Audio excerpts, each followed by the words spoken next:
This week, we focus on the art of Jan van Eyck.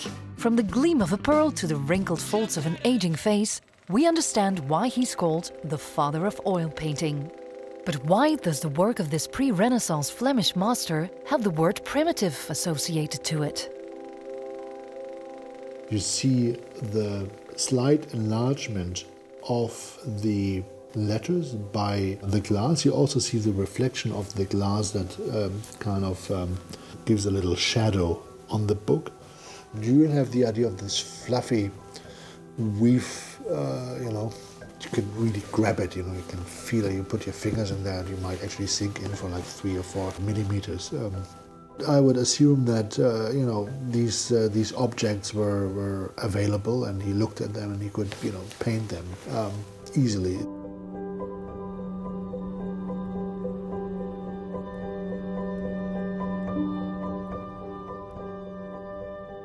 Van Eyck was the court painter of Philip the Good. He had to do whatever the Duke made him do, but he received a kind of dispense, so he didn't have to attend court all the time, but he could work from home. Apparently both painters were able to accept clients that were not the Duke, and clients took advantage of that. So in the case of Joris van der Pale, as being a prominent member of the chapter church, he turned to the court painter and asked for an epitaph/altarpiece from Duke Philip's court painter.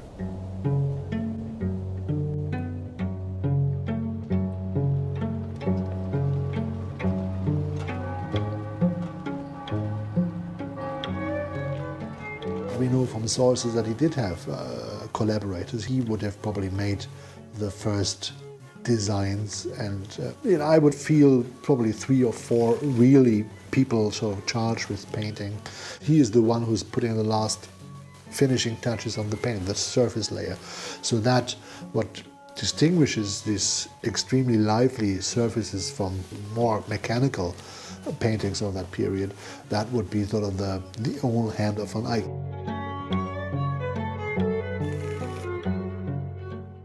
At one particular moment in the career of Van Eyck, he apparently didn't get his yearly payments. Yeah?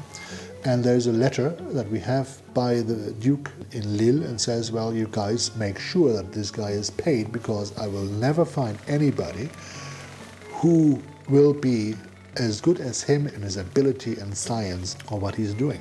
It's probably not an over-exaggeration. I think Philip was very well aware, because he had other artists working for him, how exceptional this painter was, and how greatly he enhanced with Ford the idea of the magnificence of the Duke.